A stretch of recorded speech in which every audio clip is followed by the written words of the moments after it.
the aims of establishing the Drumline, the Beefeaters in the first place, was I think it's worthy of any college that if you are going to study drum kit, percussion, rhythm, you should have a Drumline, that you should embrace this. And I think it really gives, it broadens the perspective of drummers to experience this.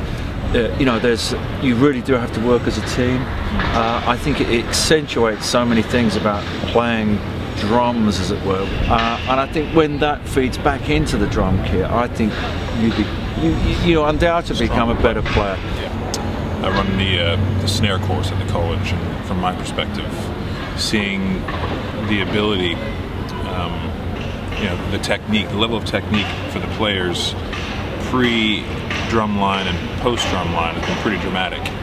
You know, so really it was a case of wanting to get some more time for the students to be able to kind of shed some exercises and really hone their stick control, you know, their technique. And you know, drafting in Will was kind of the sergeant major figure for the drumline. It's been so beneficial for the line.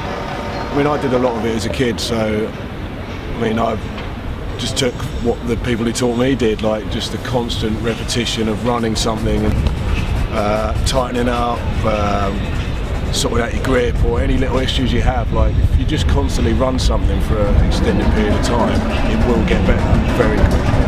And yeah, I mean, the results speak for themselves. If we shot a video of the first week and then shot a video like 8 months later when it comes to the end of term, yeah, you wouldn't believe the transformation that takes place. I also think the camaraderie and the teamwork, it's so prevalent in the drumline. You really have to work as a team, and I think those skills sort of filter into some of the other studies they do, you know, because you know, making music is a social thing and it's also a team thing.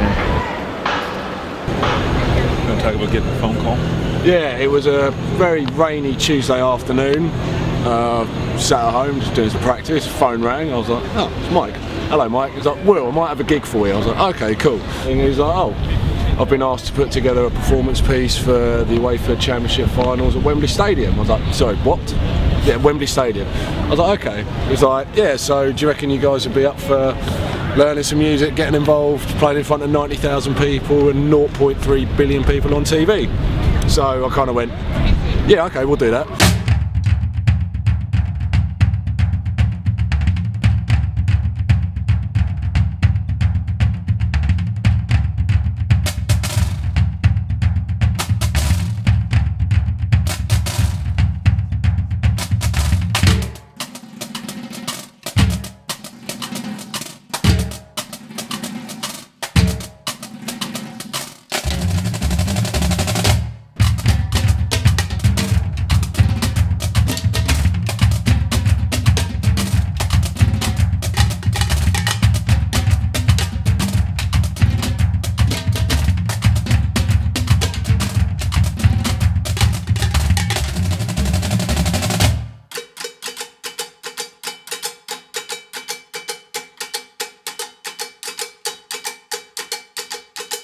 Yeah, so it was nice. We had Mike come into the college and address the line and tell them, you know, what to expect and what he needed from us.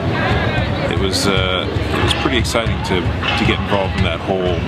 It was a huge production, 400 players involved. 4, 1, 4 and 1, 4 and 1, 4 and front the shields.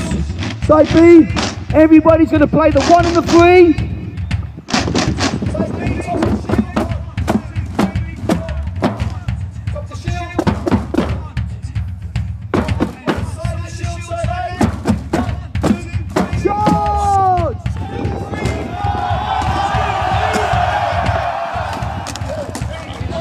It was pretty interesting.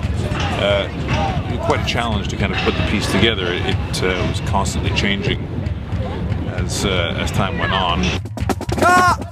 Go, right. Just so you know, right. There's two bars. So we stop, and then there's in the 2-bar break. gap from the 120 to the 135 bit. Yeah, even though it's going to be a tempo change. Ever-changing process of the music, and instead of being here on the field, can you march to that bit and then come back and doing this, and then everyone having to think on their feet, and me running around counting out bars and how many steps to be placed. It's great fun.